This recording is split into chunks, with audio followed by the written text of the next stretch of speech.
Welcome back to the Lanterne Rouge Cycling Podcast, the recap of the UAE Tour Stage 5 from American University, Dubai to Hamdin bin Mohammed Smart University, 160 Ks long. No echelon action today. They're mostly in more of a built-up area compared to yesterday, although the wind was important for the finish of this sprint.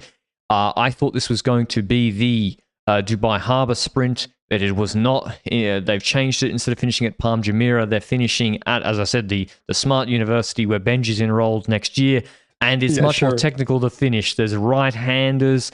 They're on, a lot more bends. There's a right-hand turn, a fast one at 400 meters to go. I'm in favor of actually corners in sprint finishes. Not in the last 200, but I mean, like, if you watch the Murcia or Mallorca races, the stage Yuri Leitar won, those corners are so sharp, it actually slows down the peloton, in my opinion, and it's actually not that dangerous. I don't mean in the last 200, I mean in the last 1500.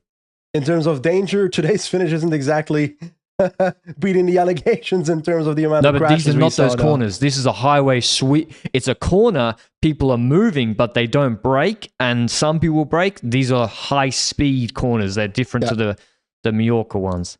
I gotta say, anyway, I'm still a big fan of sprints like yesterday, where it's like a bloody straight road, and we see everybody head-to-head.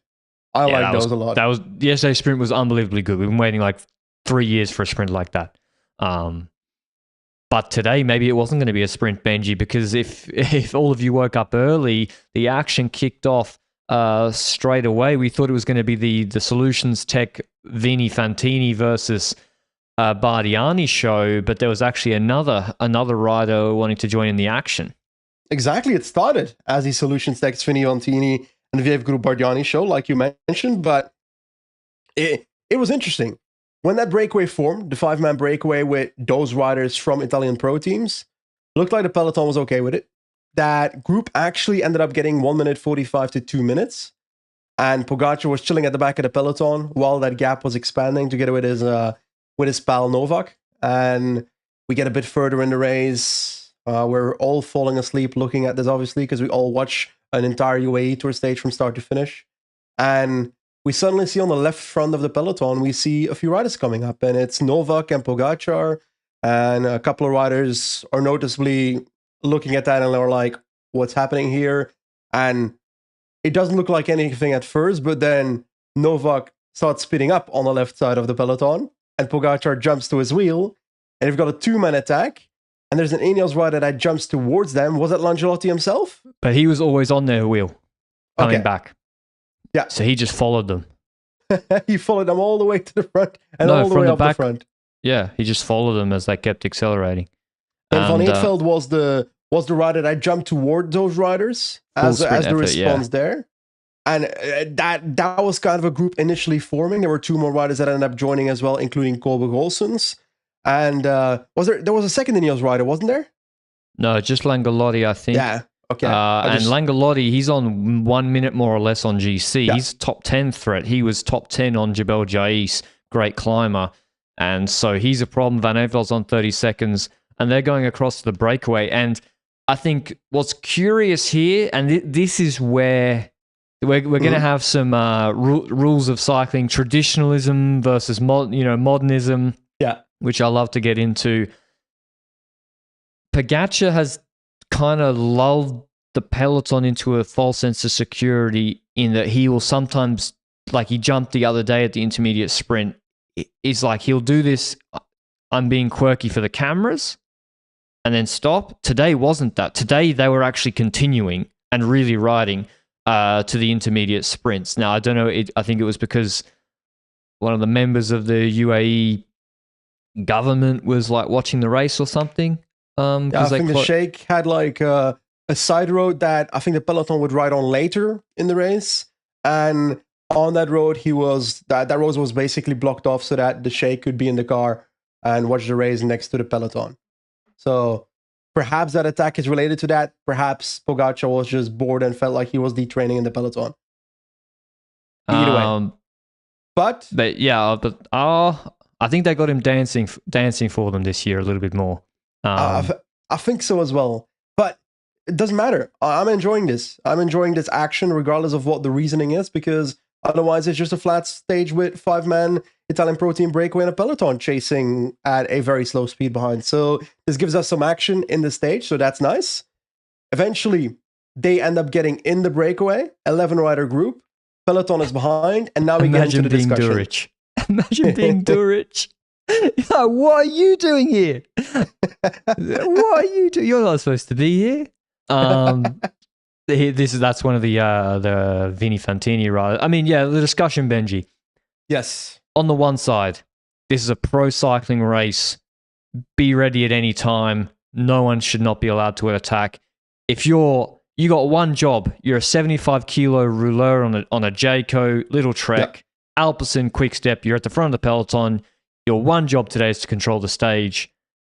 If Lennart van Eetveld, all 60 kilos of him, can jump across to Pogacar on the flat, then they could have too, physically. They're all fresh. Pogacar's not... He didn't ride away because no one could follow. He rode away because no one chose to follow apart from Van Eetveld.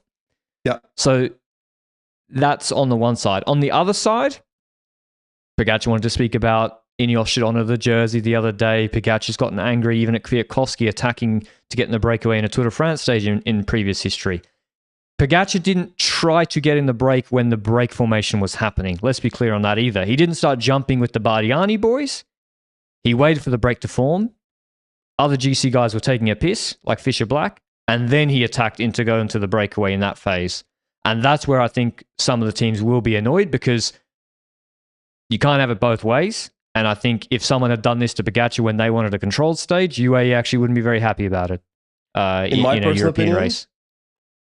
If any team complains about this, it says more about that team than about Pogacar. That's my personal opinion. It's a bloody cycling race. I'm sorry. If Pogacar decides to attack with 130 kilometers to go, you decided to go for a piss at that point, I don't care. Sorry, but it's a cycling race. You got to be ready. When it comes to the sprinting teams, for example, Alpecin, Little Trek, if Fisher Black's pissing, Bora have 7 other riders that they could control him, right? Agreed. But if I split the teams in like groups for a second, you've got the absolute top sprinter teams. You've got Little Trek, you've got Quickstep, you've got Alpecin. Those 3 teams have the ultimate reasoning to just control the peloton, and they don't need to be the teams to try and jump in a breakaway. They need to be the teams to try and control what happens at the front. So their role is that. If they let Pogacar go because they believe they can catch him later on in the stage, fine. I'm okay with that completely. And spoilers, that's eventually what ends up happening. So I have no issue with that decision. But there's so many teams in this peloton that have, I'm sorry, a third-tier sprinter that has a less than 1% chance of winning the sprint tonight. I'm sorry, but at the end of the day, if you then go all out for your sprinter every single time when there's 3 top sprinters at the start line, then you shouldn't look at your own team for a second. Like, if you have a third-tier... Go ahead.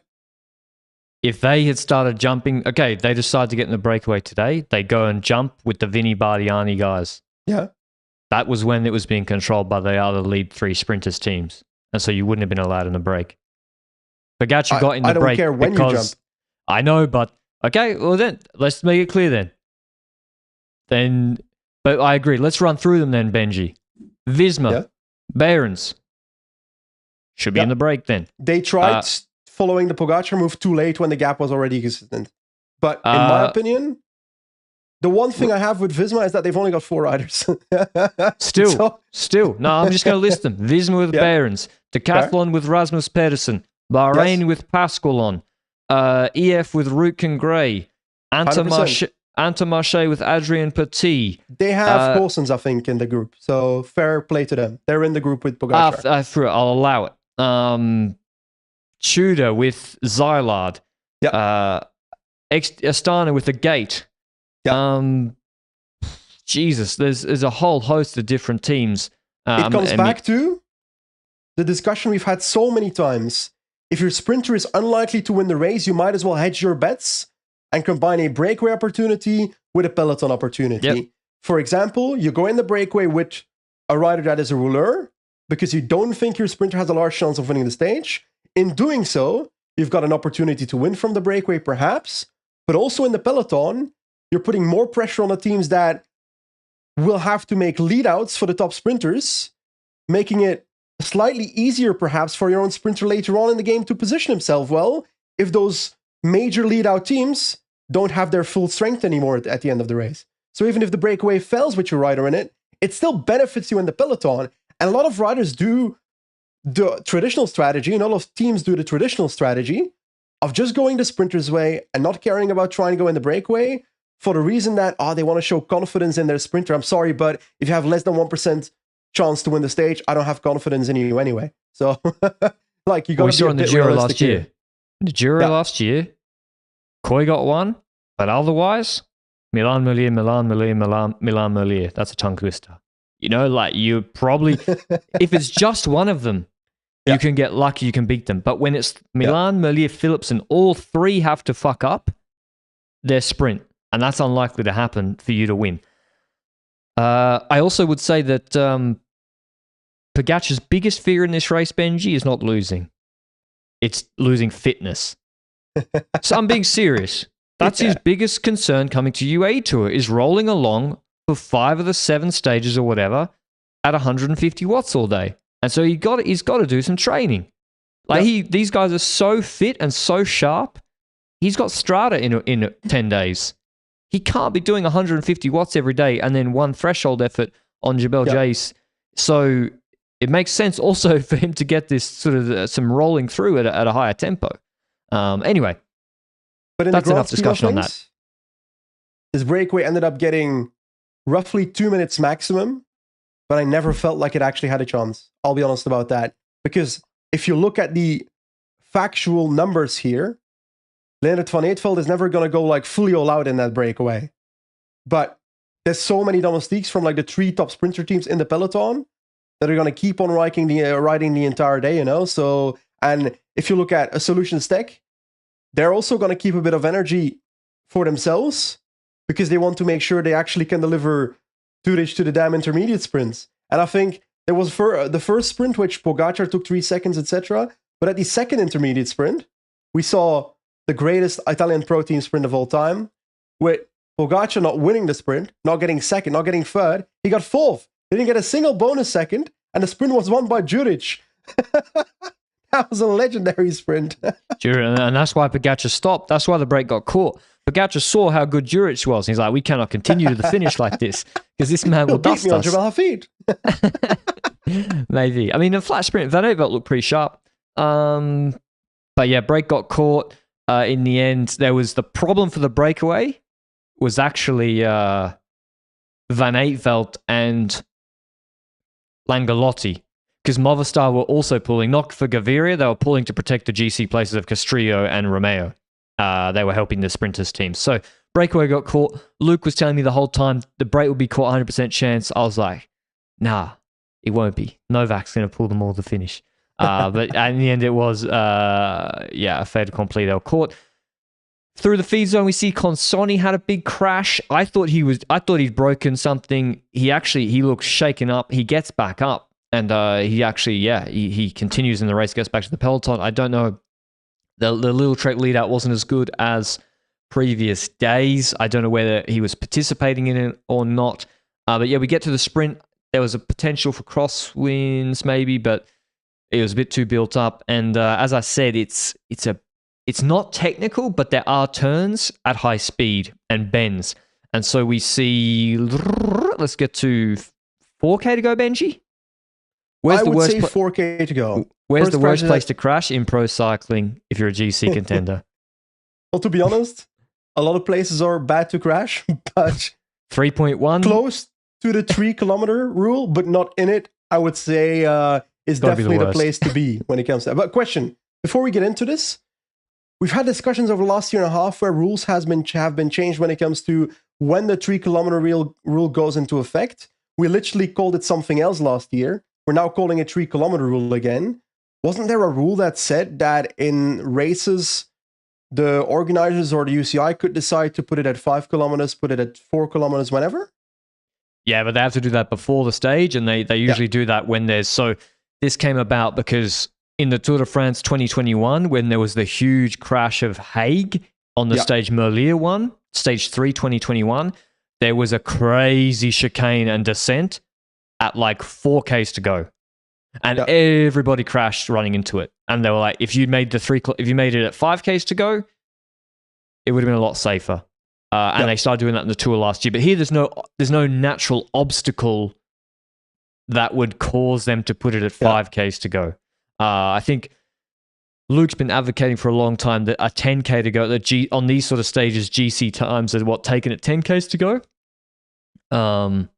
GC times taken, so different than the current rule, because the current rule is not GC times taken, right? Yeah, I think GC times taken at 10Ks to go. But I don't know. Imagine if you crash at 10.1 then you're going to complain as well. But then you can like limp over and then the GC... No, but then it's better because the GC time's taken at 10. So if you just run and then it's taken at 10.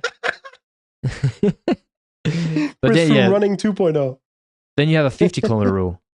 Then you have a 100-kilometer rule. Take the GC times at the start of the stage. At that point, you might as well literally just... By the way, sorry, but if the GC times are taken at 10 kilometers to go, what happens in yesterday's stage when an echelon gets created at 11 kilometers to go? Exactly. Well, then, yeah, it would have been better, actually, because they came back together. But anyway, the sprint, super messy. There's around a sweeping left-hander. We're not talking braking. It's just moving. The peloton moves right to left. Everyone gets squeezed. There's a cement wall on the left-hand side. Cinder blocks about rib height, maybe shoulder height. And if you're on the inside, further back, it's like an echelon. You get squeezed, and that's what happens. There's a domino effect, crash in front. Whole of Decathlon and Ineos GC trains get taken out. Goal, I think, or Sechas goes half over this wall. They would have hit it hard with their ribs and arm. Goal looked like he hit it hard.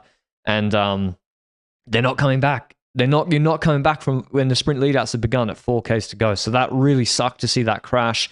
And also Langolotti has been having such a good race. I don't know if C-Rod was involved. Definitely Goal and Sechas were involved. C-Rod too? Yes. Fuck. 4 riders from Ineos, I'm pretty sure. So then that's 4 GC contenders, top 10 hopefuls, and Goal, I would say, I think Goal was going to nuke everyone on her feet except Poggy, which is not a hot take. On stage 20 of the Tour 2023, he literally dropped everyone except Vingegaard and Pogacar. And he looked good. He looked good. The tactics not being perfect, in my opinion. He completely shredded the group on 5%. Yeah. So he was in good shape. Real shame. They lose a minute more or less. We're waiting for the GC times to be updated. But that's not over. That's not it. Then there's a right-hander as they come off this highway interchange. It looks like some riders didn't brake at all. Behrens didn't see a corner coming. Other riders are pulling off the lead out. Tudor are finishing their lead up, but they're getting squeezed. There's a coming together of Tudor riders and an Astana maybe as it straightens up out of the 400. Another crash. Gets split in half. I didn't see any GC boys down there, though. Just sprinters. Important factor about that corner, just before that corner on the right side of the road, you've got 2 riders shooting up. The second one doesn't really end up doing much, but the first rider is Luka Mezgec from Jayco Alula, and he actually dive bombs that corner in front of the entire peloton because he gets in front of the peloton just before the corner at a super high speed. With Bauhaus in his wheel. Maybe? Yes, indeed. But I think Bauhaus got gapped or something. No, sorry, Van Poppel. No, Bauhaus was on Van Poppel's wheel. Van Poppel was chasing Mezgec on the right. I was wrong. Okay, so Mezgec just get a gap out of this corner, and initially he didn't realize he had the gap, so he looks behind, and he notices the gap, and you see him like straightening up and starting to sprint. Because he's like, damn it, this is like that Giro d'Italia 2018 Lucas Pöstelberger stage win when he was leading out Bennett for Bora Aragon, but he ended up winning himself instead. Is that right here? Luke will tell me if I'm correct or not. I didn't watch cycling then. Stage 1 2017 or something, Luke says. His first ever Grand Tour stage, I think, Pöstelberger. Yeah, he won. You're crazy. right. And also, he was right to go because Groenewegen crashed. Groenewegen was down in that corner. So crash of the sprinters. Alpecin were either too deep or taken out in that crash. This was a sprint where if there wasn't that crash and you had a lead out, you could shoot from the back actually really well because Milan's dropped off way too early. Merlier's in the wind and has no man early. There's also a bit of looking around. That's how Mezgec was able to get such a gap. It's because Van Poppel was also... there was 2 separate trains coming. If Alpecin had men, it was a really good one to shoot from the back. But anyway, the sprint continues. Mez gets caught. Welsford kind of is brought back. He's brought back to the Milan-Merlier group. Milan is dropped off with about 180 to go, but today Merlier's in his wheel, unlike yesterday, and Merlier just outstrengths him to the finish, wins the stage. Malucelli comes out of his wheel to come second. Welsford was kind of caught in between wheels. He is fourth. Milan third. Welsford fourth. Oded Kogut, his best World Tour result, fifth. Michael Zylard sixth. Van Poppel seventh. Bauhaus eighth. Reinders and Mez gets ninth and 10th. So really, really messy sprint. As you can tell by the finishing order, like it's lead out man. It's all over the place. And Merlier, we've had one crash at 4Ks to go. Had another crash at 400. Merlier is so pumped up after this sprint. He's celebrating like crazy. He's going way too... You could see when the camera shot to him, I was like, he's about to crash. He's got one hand off the bars. They're going around bends. This is deep into the photographer's area. And he's just not braking. And yeah, he crashes himself, essentially, goes down. This is not like... I haven't seen the full overhead. This is not like the Remco crash in the Vuelta where he literally finishes and there's a wall of photographers. To me, Merlier had... this was way after the finish, right? Not to victim blame too much. I agree. 2 things. He crashed into someone behind the finish line that was walking away. First of all, in my opinion, having been past finish lines, I'm always super paranoid and overly trying to be aware of what's happening when the riders finish. So, in my opinion, there's also a little bit of blame towards the person that is probably a little bit in the way. But I think a lot of the blame is also on Merlier because he's going way too fast at that point. That I honestly think he had space to blame. Space to and he's got one hand off the bars, and he's But hey, let's hope he's pumped okay. up. I think he's okay. He was pumped up. I think to win, to show that Did I stick with him after yesterday? I stuck with you. Did you did. I stuck with Milan, so I'm taking the L today. Go ahead. It's what we expected. If Milan is in Merlier's wheel and it's reversed, Milan wins. It's just, it was so close yesterday. They're. It's just an amazing era to have top sprinters that are so close to each other, but also aren't just for example. I swear, can I be honest? The year where Gaviria and Groenewegen were sharing each 2 victories at the Tour de France, maybe 2019 or something, 2018. Those years, it kind of didn't feel like we had a top sprinter that year. And in my personal opinion, now we have multiple top sprinters. And that's a difference in level between the years. As in, I feel like our top sprinters now are better than in the Gaviria Groenewegen year, personally. And they're so pumped up to compete against each other. Milan and Merlier and Philipsen, they want to compete against each other. It doesn't matter where. They're hyped. So fantastic to watch. I gotta talk about UAE Tour positioning merchant Matteo Malucelli. We spoke about him a couple of times on this podcast already because I swear we spoke about him in the Gazprom days. He had these stages in the UAE Tour. Maybe it was 2021, something like that. 22. Where 22? Okay. Yep.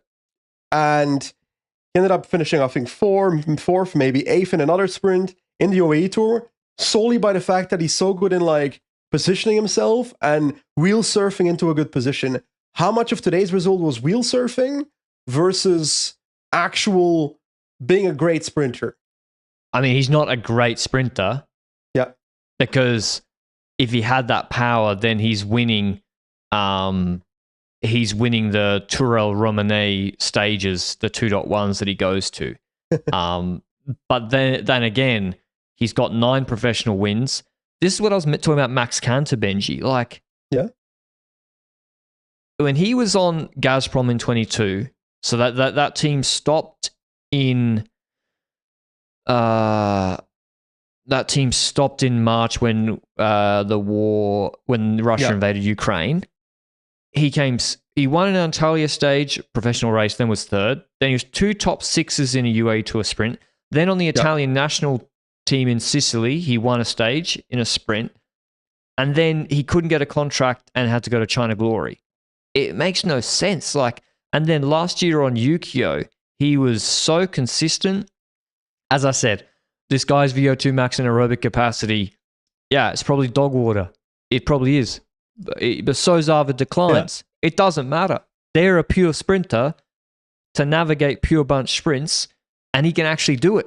He won 2 stages of Langkawi, which is .pro. And so, he gets his chance at Astana on a 1 year. He's 31. 2 top 10s in Mallorca.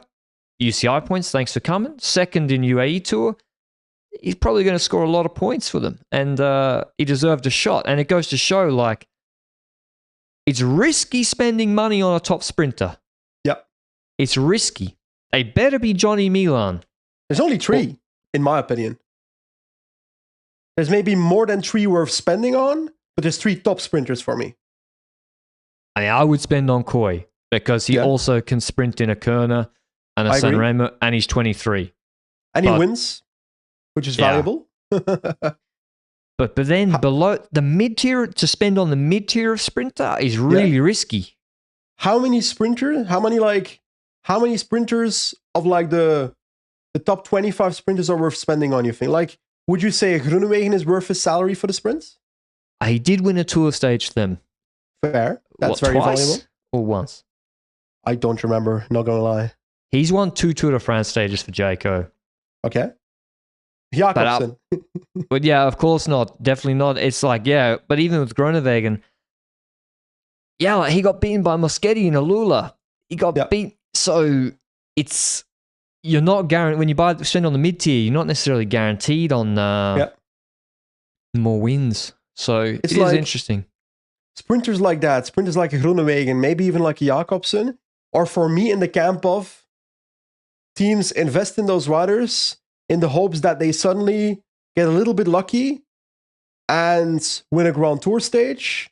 But in terms of consistency across the year, it's just not going to happen. So I find that actually quite a big gamble. Actually, the problem with Groenewegen is not his level was good last year. 1,500 UCI points. He just couldn't win enough. Yep. Except that he won Natty Champs. But I actually... Wow, I'm sorry. Well, it's national champs. Decent. No, I'm sorry. Not having it. What do you mean? I'm kidding. I don't understand. But shame. I'm still refreshing the GC list, but we don't know the GC standings yet. So let's say Seixas, Rodriguez, Goal, and Langolotti. They've lost at least a minute. Yeah. Which puts them pretty much out of top 10 contention unless Goal goes crazy, but now he's injured possibly ahead of the stage on the weekend up her feet, so not good. Yeah. Not good. Anything else, Benji? But tomorrow's a sprint stage again, right? Abu Dhabi Cycling Club. No, it's Abu Dhabi Breakwater. That's a stage we know this one.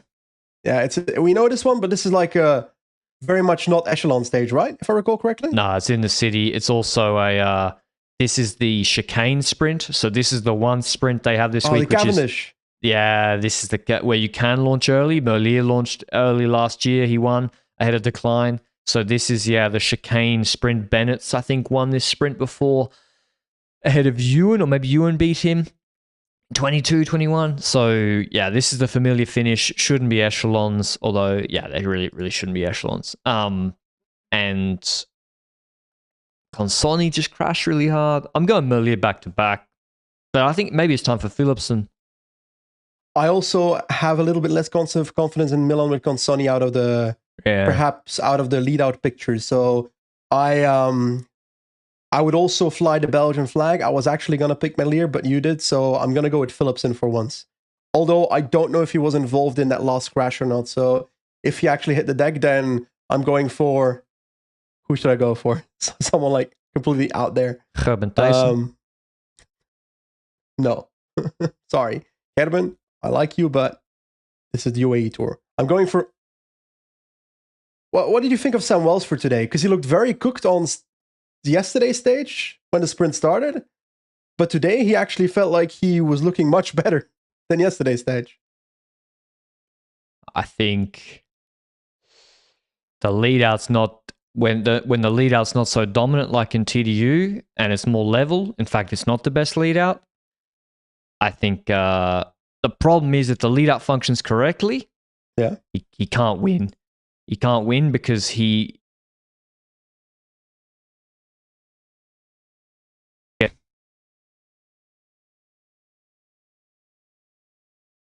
Sorry, I dropped out. I think the way Van Poppel brings him up cooks him a little bit. And so, yeah, I think it's a struggle unless he's really saving energy to do his like peak 10 seconds in the wheel. Like what I actually think they should do is position him earlier and not do the Van Poppel lead out. But Van Poppel, like today, Van Poppel again does the TV lead out. Yeah. I think what Van Poppel and Broe should be trying to do with Welsford is put him on Milan's wheel or Merlier's wheel at 800 meters and spend it there and then box him in and keep him fresher. To do the lead, I think it cooks him. And when you do it, then someone will get in his wheel and he sprints the level so high. So tomorrow the winner is going to be Tadej Pogacar after an attack with 135 kilometers to go. Could happen. Because now more teams will follow. They have listened to the Lanterne Rouge Cycling podcast. All those teams we called out, and they're going to go in that break. Well, I could feel it. Right? Please? Yeah. I mean, I think the reality is it's going to be one of the big three sprinters here. Yeah. Maybe I'll have a decline. Okay, just to recap, yesterday in Andalusia, we had a really exciting stage. UAE we already recapped it yesterday. Yeah, we did. Yes. Algarve? There's too much racing. Algarve, we didn't. Algarve, we didn't. Andalusia, we did. We did Andalusia, okay. And Andalusia is still happening as we speak. Algarve, we had the main GC road stage, a different way up Alto de Foya, and I got to say this route change was way better. Way more exciting than the normal way they went up Foya. Much more selective. Breakaway was controlled by Visma. Visma then started to set a pace on the climb, 40 Ks to go with Benoit and Van Aert. Then there was a plateau, then another steep climb. Again, pace, then a quick descent. Ineos took that really, really well. Visma were all out of position. And then suddenly it was Tratnik. Tratnik on the sort of start, about 13 Ks to go. It was really surprising. Maybe even to Roglic on the Pomba climb. Well, no, and I'll get because Benson said that afterwards. So Tratnik just drills it for 3 minutes, full gas. Yeah. Full gas on the Pomba. Like so hard for 2 Ks. And no one's moving up positions. People are dropping. Koos drops here. Koos has gone. And I was thinking, why Roglic do this? Why Tratnik do this? Yeah. Because my theory was, if you just bring Roglic kind of protected to this finish, he wins the sprint. Exactly. But the risk is he's running out of climbing domestics. When it comes to Red Bull Bordeaux, the strategy for this race was as straightforward as on Foya, you want to minimize the amount of time you lose and hopefully get to a situation where it's a bit of a group sprint up Foya or where it's not a super selective climb. Because then Roglic has more of a sprint than the majority of people in the group. That's the case. But it also means you might have more domestiques on the final climb to keep it controlled. So I'd rather have Tratnik on the final climb than use him on Pomba, in my opinion.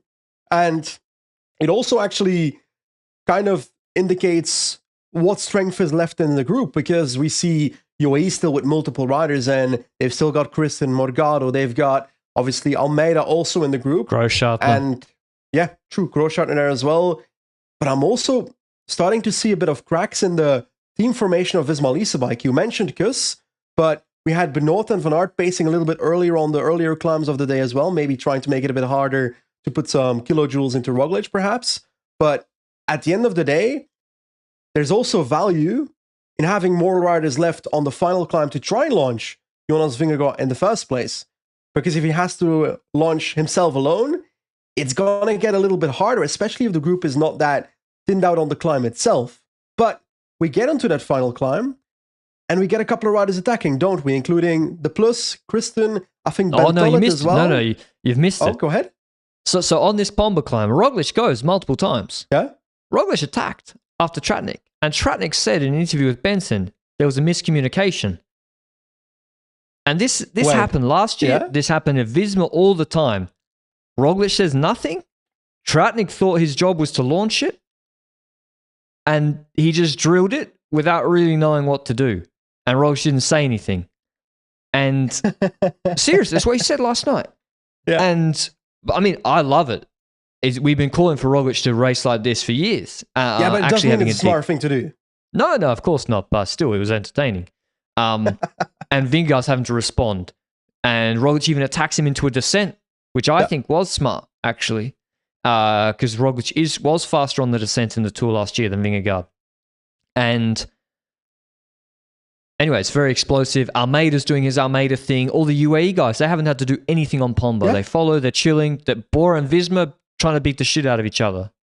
And then, as Benji said, there's a shallower section, plateau, attacks Kristen, De Plus, then Paulus follows with Ben Tullett in the wheel.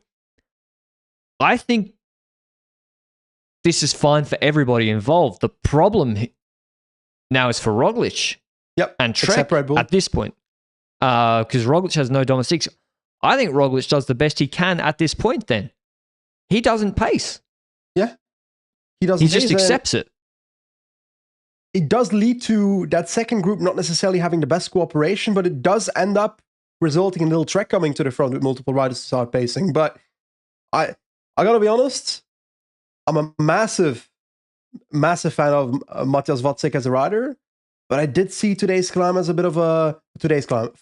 a bit of a troublesome finish for him. As in on paper, it should become too difficult to the top.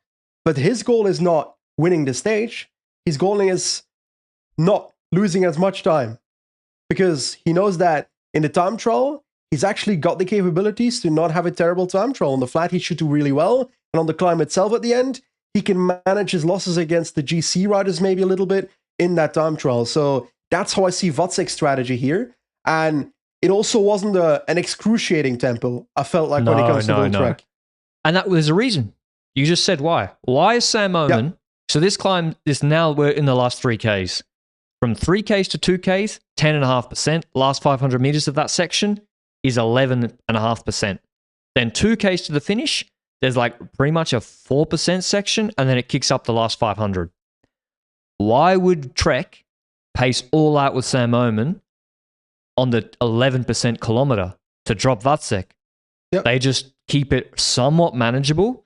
They want to nurse him over the group, and then on the 4% section, that's more his terrain. Vingegaard, it all starts to go wrong for him and Visma. Tullett gets dropped out of the lead group, so all of a sudden, and not just dropped, but he like cracks. He can't go back to the previous group and pull. To be honest, I think Tullett did fine, and as expected. You can't expect him, he's going to just beat De Plus and Kristen. The problem was, where's Kelderman? Where's Koos? This isn't a group of 3 riders, Pogacar, Vingegaard, and Roglic. This is a group of, all due respect, 20 riders with Arvin Levens.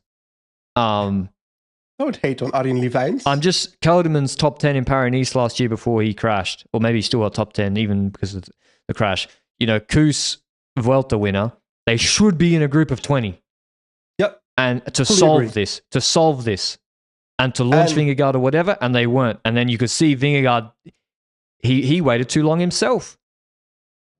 He waited too long himself, but he's also in a position where Little Trek is setting a tempo that is a bit of a false tempo. This is not necessarily the tempo that you see before an attack. It's not, if there were multiple domestiques from Visma here instead of Little Trek, they'd be gradually ramping up the tempo before Jonas does his attack. Here he has to attack from a tempo that is not that high, which means that everybody else is kind of a little bit fresher than they usually are when you try to make that move. And in doing so, they can actually get to the wheel, and not everybody can follow. There's a few people that drop once Vingegaard makes his move. He goes on the right side of the road, looks quite vibrant, to be honest, that attack. But people close it down, and at the end of the day, he then is in a position where he needs to choose to stop and stay in the group and try again, or keep pacing the entire steep kilometer that you just mentioned, and try and But that was gradually finished. drop people. Go ahead. Well, the steep kilometer's gone. Yeah. He waited to the crest of that to attack. It was too late. Like, Yep. if he was going to go all out and shut the gap to that group, better to do it on the steepest section, and then maybe you get back to Kristen. Because also, the front group wasn't cooperating. Kristen and De Plus were having an all-out war. It was really entertaining. But it's not like they were pacing perfectly either. That's why also they got 35 seconds, 30 seconds whilst attacking each other. The group, the pace in the group. Now, maybe, as you said, the trek tempo wasn't good enough. But yeah, Vingegaard also, he waited too long. Almeida's in the wheel. Perfect situation for UAE. They got a rider in front. They got Almeida in the group behind. Morgado as well. Morgado, yeah. Great performance from him. Roglic, he does his best. He also doesn't then pull because he can't. We know why in a second. But yeah, Bardet also sitting in. So yeah, I think it turned very quickly from a good situation with Tyler ahead to a very bad situation for Vingegaard and Visma. And it gets worse. Vingegaard closed the gap from 35 to 10 seconds, but that cost him the last 500-meter ramp. Perfect for young Christian. Much more explosive than De Plus. Dances away from De Plus. Takes the stage. Well, looks like he's about to take the stage win until Joao Almeida. You see him surging from the back. I thought he was going Teleports. to. He does. It was a Roglic style. And I thought he was about to take the stage from Kristen. He lets him win the stage, including 4 extra bonus seconds. Vingegaard's dropped by Bardet and Antonio Morgado. 3 UAE finish ahead of Vingegaard. Almeida takes 10 seconds on the road. We see why Roglic didn't pull. He loses 3 seconds, so he was kind of cooked. And so a perfect day for UAE. Like, the perfect strategy. Rider ahead, puts Almeida in the stronger position, in the wheel behind, profits from it. Yeah, perfect. I think looking at UAE as a block here, I fully agree. Perfect day. The result is also the best possible scenario that you could have, which is pretty obvious. But I mean, GC-wise, obviously, in an ideal world, maybe Almeida gets those 4 bonus seconds instead of Kristen. He should have taken the stage. I'm serious. He should have. I think if Almeida takes a stage there from Kristen, there's all-out war on the internet about it. It's not just the 4 seconds. Almeida put the brakes on too. He did. Almeida could have easily taken the stage. Let that be very clear. He fucking braked and then said he wins. Yes.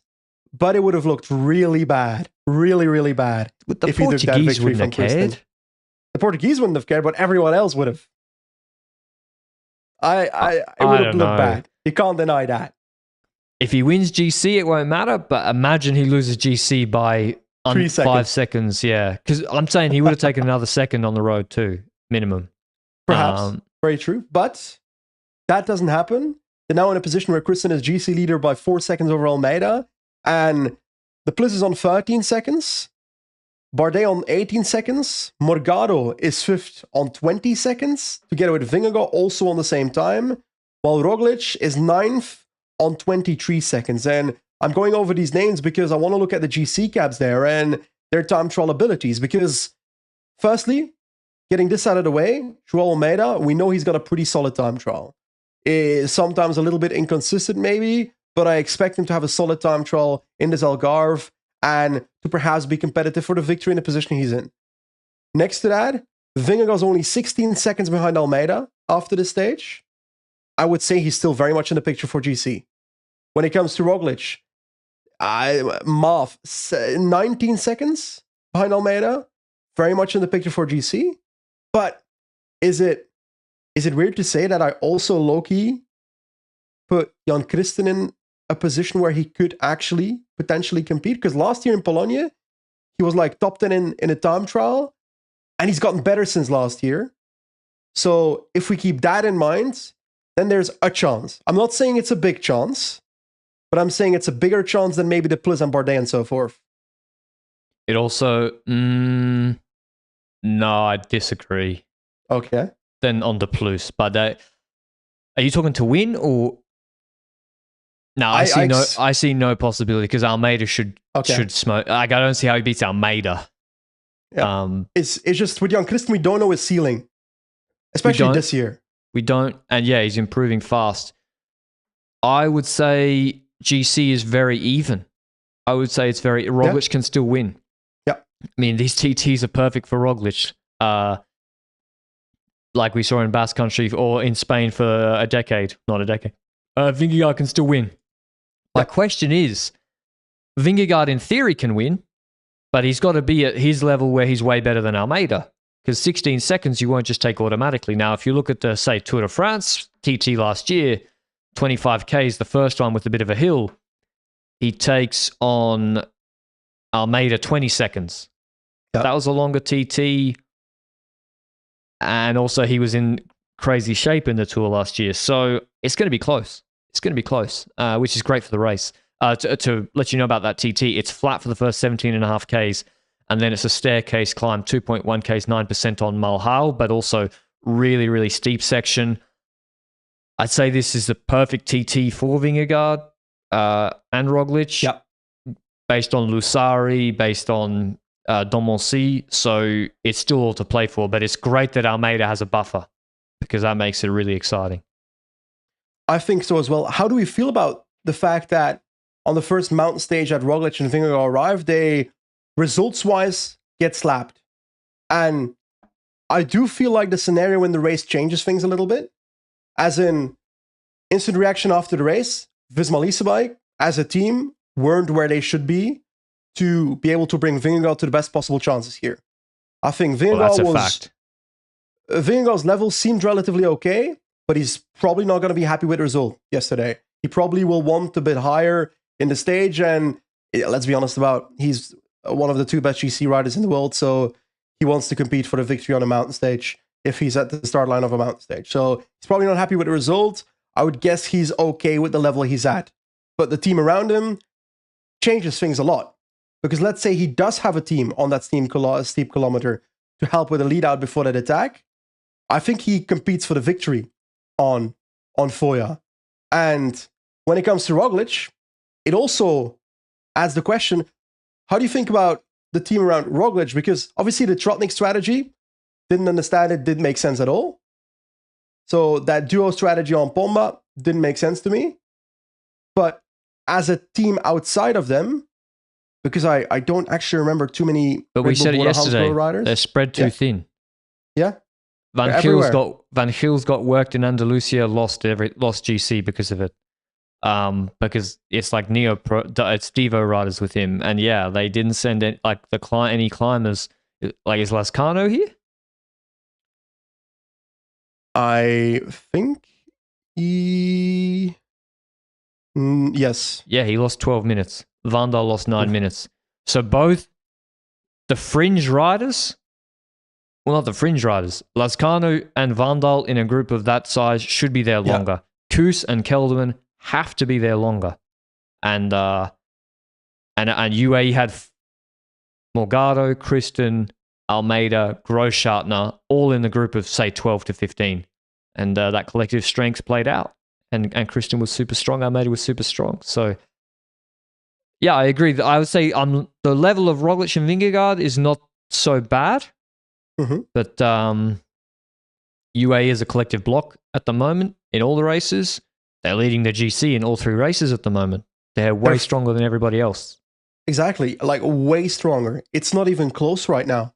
Yeah. The width of that team, especially because the youngsters are stepping up, which is the thing you want if you're UAE. Seeing Jan Christen win more this year, starting to win left and right even.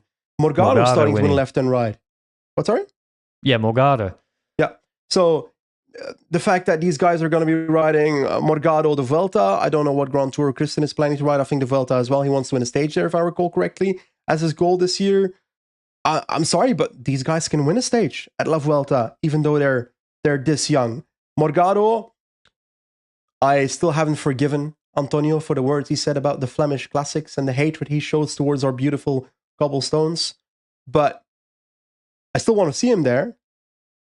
But he also has been mentioning the fact that he would love to become a GC rider in the future, but that he's currently 70.5 kilometers or something. Kilometers, not. That's a bit of a tall man. 17.5 kgs, which is too much for that, he said.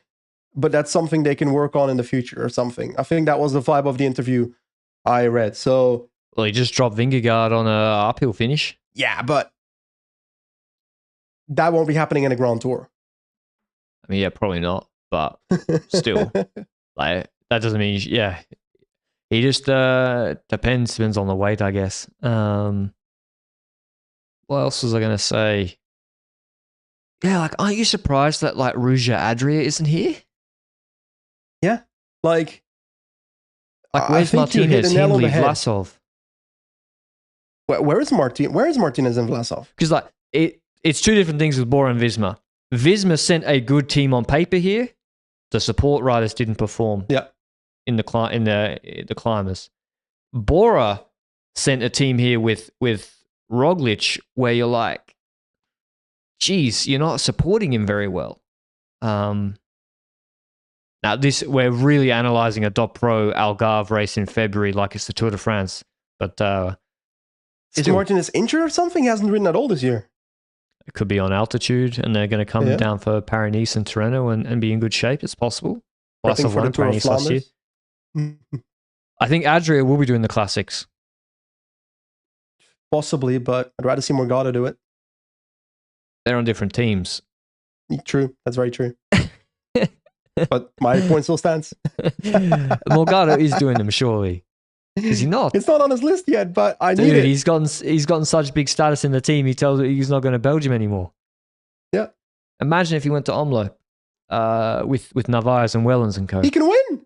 Of course he can win. Of course he can.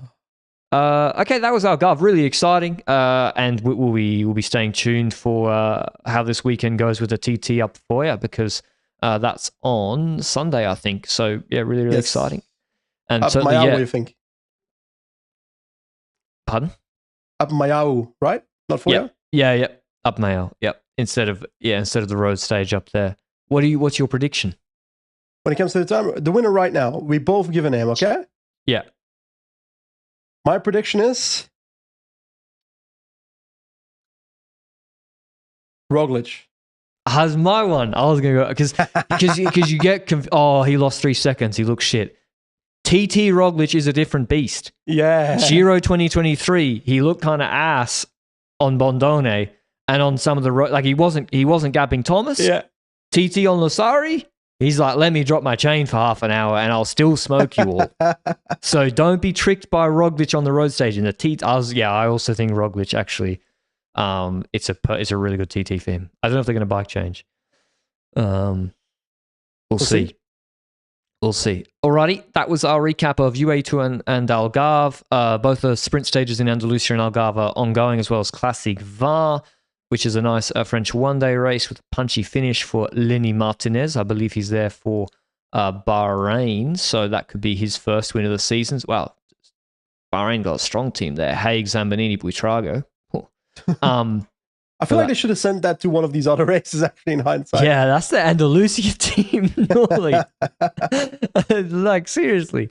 Normally they send, because Pools won it one year recently. Okay, that was all. Hope you enjoyed it, and we'll see you at the recaps tomorrow. Till then, ciao.